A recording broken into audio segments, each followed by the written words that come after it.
بسم الرحمن الرحیم السلام علیکم ورحمۃ اللہ وبرکاتہ۔ آپ کو ہم خوش آمدید کہتے ہیں پروگرام ہم اور اسلام میں۔ اس پروگرام میں ہم آپ کے سوالات لاتے ہیں اور ملک کے مایہ ناز شخصیات جنہوں نے اسلام پہ کام کیا یا اسلامک اسکالر جو ہیں ان سے ہم ان سوالات کو پوچھتے ہیں اور آپ کے سوالات کے جوابات ان سے جاننے کی کوشش کرتے ہیں۔ ہمارے ساتھ آج ملک کی ایک مایہ ناز شخصیت موجود ہیں جو کسی تعارف کے محتاج نہیں، جناب اوریا مقبول صاحب، السلام علیکم۔ السلام ورحمۃ اللہ وبرکاتہ۔ بہت شکریہ سب سے پہلے کہ آپ نے وقت دیا، آپ کی محبت سے آپ نے اور اپنی محبت کا اظہار کیا کہ آپ ہمارے اس پروگرام میں تشریف لائے۔ ہمارا جو سلسلہ ہے سوالات کا، جو کہ اسٹوڈنٹ سے، کیونکہ یونیورسٹی سے ہمارا تعلق ہے، عموماً جب حالات خراب ہوتے ہیں زمین پر اور فتنہ و فساد عروج پر چلا جاتا ہے یا زیادہ ہو جاتا ہے تو مختلف ڈسکشنز شروع ہو جاتی ہیں۔ ان حالات کو دیکھتے ہوئے جو پہلا سوال پوچھا جاتا ہے، جو ہم سے پوچھا گیا، وہ ہم آپ کے سامنے رکھیں گے کہ جو سلسلہ ابھی ہم دیکھ رہے ہیں دنیا میں، مثلا فلسطین کا مسئلہ، غزہ کا اور باقی سب کچھ، ظلم و بربریت، کیا یہ آخر الزماں کی نشانیاں ہیں اور ابھی قیامت وقوع پذیر ہونے والی ہے یا نہیں؟ یہ کچھ دیکھیں، پہلی بات تو یہ ہے کہ ایک تو تین ابراہیمی مذاہب جو ہیں تینوں، جی، عیسائی ہوں، یہودی ہوں یا مسلمان ہوں، ان تینوں کا اینڈ ٹائم، جسے ایسکٹولوجی کہتے ہیں، فتن کے بارے میں ایک تصور چلا آ رہا ہے، اور اس کے ساتھ ساتھ ان کا باقاعدہ ایک باڈی آف نالج ہے۔ ہر ایک کی اپنے ابواب ہیں کہ آخری دور میں کیا ہوگا اور کیسے ہوگا۔ لیکن گزشتہ تقریباً 25-30 سال سے سائنس بھی یہ گفتگو شروع کر چکی ہے کہ شاید اس دنیا کا آخر آ چکا ہے، اور باقاعدہ ان کی انٹرنیشنل لیول پہ کانفرنس ہوتی ہیں کہ یہ جو دنیا ہے، اس کی جو مالیکیولر فارمیشن ہے یا اس کی جو فزیکل پراپرٹیز ہیں، وہ بنی اس لیے ہیں کہ اس نے ایک دن ختم ہو جانا ہے، ڈکے ہو جانا ہے۔ وہ ایک بہت بڑے فریز کے طور پہ ایک اچانک ایسا ہوگا کہ فریز ہو جائے گی دنیا، مکمل طور پہ ایک سرد خانہ، برف کا گولا بن جائے گی، ہم بھی برف کے گولے کا ایسا بن جائیں گے، یہ ایک بہت بڑی فائر کے اندر انگلف کر جائے گی یا کوئی اور چیزیں، تو یہ اس کی پراپرٹیز کے اندر، وہ ان کے اندر، اور باقاعدہ ڈسکشنز ہوتی ہیں اس کے اوپر، باقاعدہ سائنٹیفک چیزیں، کہ یہ جو تصور کیا جاتا تھا آج سے کچھ عرصہ پہلے کہ یہ اٹرنل ہے، اس میں ساری زندگی رہنا ہے، جیسے ہمارے ابا اجداد آئے تھے، ہم بھی کئی لاکھ سال تک رہے، وہ اب بات ختم ہو چکی ہے۔ اور اس طرح میں جو سب سے اہم ترین رائٹر ہے وہ ہے ٹپلر، اس کی کتاب ہے فزکس آف امورٹیلٹی۔ یہ کچھ 600-700 صفحے کی کتاب ہے کہ جس کے اندر کچھ 200 صفحے جو ہیں وہ لکھے، باقی 600 صفحے میتھمیٹیکل ایکویشنز ہیں، اور اس نے باقاعدہ بتایا ہے کہ یہ دنیا پھٹ کے کیسے ہو جائے گی، اور ایگزیکٹلی اس نے قرآن سے بھی استدلال لیا ہے، بائبل سے بھی لیا ہے، اور تورات تالمود سے بھی لیا ہے کہ ایسے آراف کا مقام بنے گا، جنت کا مقام بنے گا۔ ایک تو یہ ہے کہ اب یہ نان سائنٹیفک ڈسکشن نہیں رہ گیا، صحیح، یہ صرف پیش گوئیوں تک نہیں رہ گیا۔ جہاں تک اس بات کا تعلق ہے کہ ہم سے کم از کم 100 سال پہلے یہودیوں نے اس بات کی مکمل طور پہ پریپریشن کر لی تھی کہ ہمارا فتن کا دور آ گیا ہے، صحیح، اور اس کی پریپریشن کی وجہ یہ تھی کہ ان کے ہاں 2 بڑے پیغمبر ملتے ہیں کہ جن سے وہ یہ سارے کا سارا معاملہ لیتے ہیں۔ ایک حضرت یسوع، قرآن میں بھی ان کا ذکر ہے، ایزیا جس کو کہتے ہیں، اور دوسرے دانیال علیہ السلام۔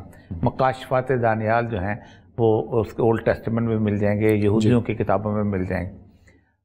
تو وہ خاص طور پہ یسوع پیغمبر کے بارے میں یہ ہے کہ جس وقت تو سنا بنی اسرائیل میں آتا ہے نا، پہلی دفعہ جب میرے بندوں نے تمہیں نکالا، اور پھر یہ جب بابل اور جب دجلہ فرات میں جا کے بیٹھ گئے نا، تو دجلہ فرات کے اندر یہ مکمل طور بڑے آرام سے سکون سے بیٹھے ہوتے ہیں۔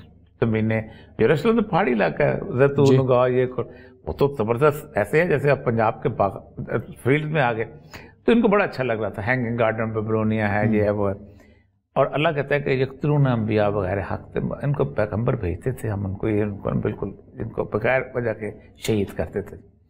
ایسے میں یہ سب پیغمبر آئے تو انہوں نے 2 پیش گوئیاں کی جو ان کے ہاں موجود ہیں۔ ایک تو یہ ہے کہ تم جلدی سے یہاں نکل جاؤ گے، اب تمہارا ٹھکانہ جو ہے واپس یروشلم ہو جائے گا، اس قرار میں نہیں ہے، بے قرار ہو جاؤ گے۔ اور دوسرا یہ ہے کہ تمہارے درمیان ایک مسیحا آئے گا جو کہ تھرون آف ڈیوڈ، یعنی حضرت داؤد علیہ السلام کے تخت سے بیٹھ کے ایک عالمی حکومت قائم کرے گا، صحیح۔ اب مسئلہ یہ ہے کہ قرآن نے کہتا ہے اور ان کے ہاں بھی یہی چیز ملتی ہے کہ اس وقت ان کے ہاں ایک بہت بڑی باڈی بن چکی ہوئی تھی رہبان اور احبار کے، مولویوں اور پیروں کے، وہ بڑے اسٹرانگ تھے. انہوں نے کہا تھا نہیں ادھر ہی ٹھیک ہے، یہ ایسے مارتے ہیں جیسے وہ ہر اس بندے، کیونکہ انبیاء جو آتے ہیں وہ بیسیکلی تو خاص اس پہ ان لوگوں کے خلاف آتے ہیں، مولویوں اور پیروں کے خلاف آتے ہیں. خاص بنی اسرائیل میں حضرت عیسیٰ تو سارے پیغمبر مشرکین کے خلاف آئے ہیں، حضرت عیسیٰ مولویوں کے خلاف آئے، پیروں کے خلاف. انہوں نے ان کو شہید پارے سے ذبح کر دیا حضرت عیسیٰ کو. لیکن کچھ تھوڑے عرصے کے بعد اس نے حملہ کیا سائرس اعظم نے، اور ان کو کہا جاؤ واپس، اور کان سے پکڑ کے ان کو وہاں بھیج دیا. صحیح. اب دیکھیں وہاں پر اللہ تبارک و تعالیٰ نے حضرت عیسیٰ کو جب بھیجا ہے تو وہ نشانیاں دے کے بھیجا ہے کہ جو اس سے پہلے کسی پیغمبر کو نہیں دی تھی. صحیح. بغیر باپ کے پیدا کیا، حیران، پالنے میں بولے، آنکھیں پہ ہاتھ لگاتے تھے، مادر ذات جو تھا وہ جی زندہ ہو. اس کے بعد کوڑی کو ٹھیک کر دیتے تھے، معجزات کم بإذن اللہ، جی، تاکہ ان کو پتہ چلے کہ اللہ کی آیات کیا ہیں. لیکن انہوں نے اس کا انکار کیا، اور پھر انہوں نے ایک سازش کی کہ صلیب پہ چڑھا دیا. اور وہ جو بقول اور 600 سال کم از کم 571 میں رسول اکرم صلی اللہ علیہ وسلم پیدا ہو، جی، کم از کم 650 سال تک دونوں اقوام یہ مانتی نہیں، عیسائی بھی اور یہودی بھی، کہ حضرت عیسیٰ چلے گئے ہیں. صحیح. اور وہ ایک کہتے تھے کہ وہ بالکل وہ تھا ہی نہیں پیغمبر، کیونکہ ظاہر بات ہے پیغمبر ہوتا تو جیسا کہ اس کی آتا. دوسرا یہ تھا کہ یہ جو ہے نا حضرت عیسیٰ جو ہے ہمارے وہ واپس آئیں گے ریزریکشن کے. ان میں سے ایونجلسٹ جو ہیں، جو اصل انجیل کے وارث سمجھتے ہیں اپنے آپ کو، کہتے ہیں کہ وہ آئیں گے، اور اس وقت آئیں گے جب یہاں ہیکل سلیمانی مکمل. اب دیکھیں اس کی بنیاد کے اوپر میں اکثر لوگوں سے کہتا ہوں کہ نہ یہ اکنامک مسئلہ ہے اسرائیل، جی، نہ یہ پولیٹیکل مسئلہ ہے، نہ یہ جیوگرافیکل مسئلہ ہے، ٹوٹلی ریلیجس مسئلہ ہے، عقیدتی مسئلہ ہے. ایک بلیف عقیدہ اس کے مطابق 1896 میں جی باسل میں انہوں نے پروٹوکول آف دا زائنزم تحریر کی ہے. صحیح.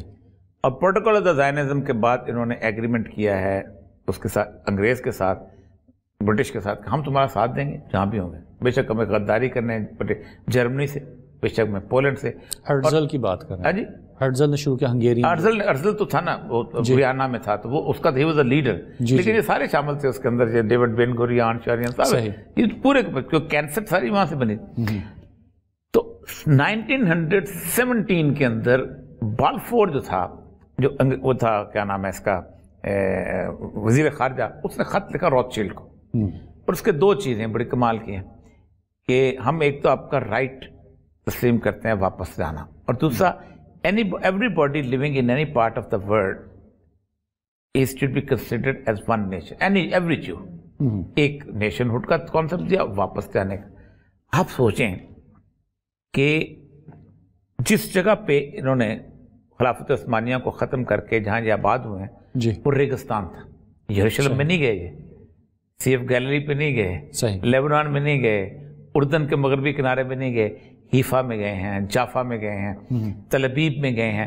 تل ابیب اس ٹیلے کو کہتے ہیں جس کے نیچے پانی ہو. جی.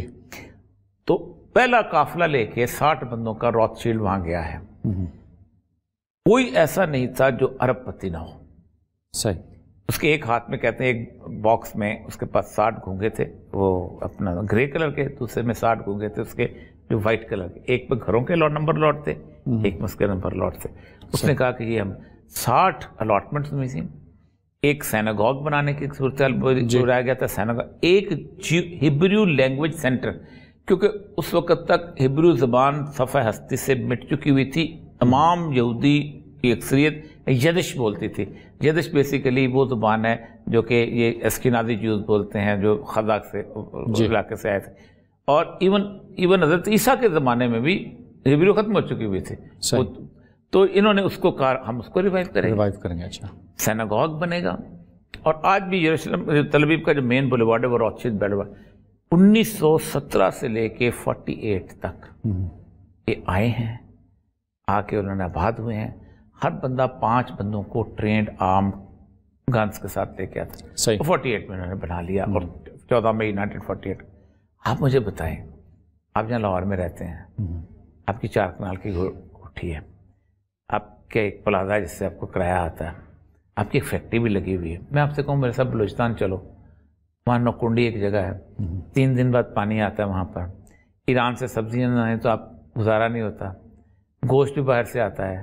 بلوچ آپ کی جان کا دشمن ہے کیونکہ آپ قبضہ کرتے ہیں وہاں پر. صحیح. آپ نہیں جائیں گے.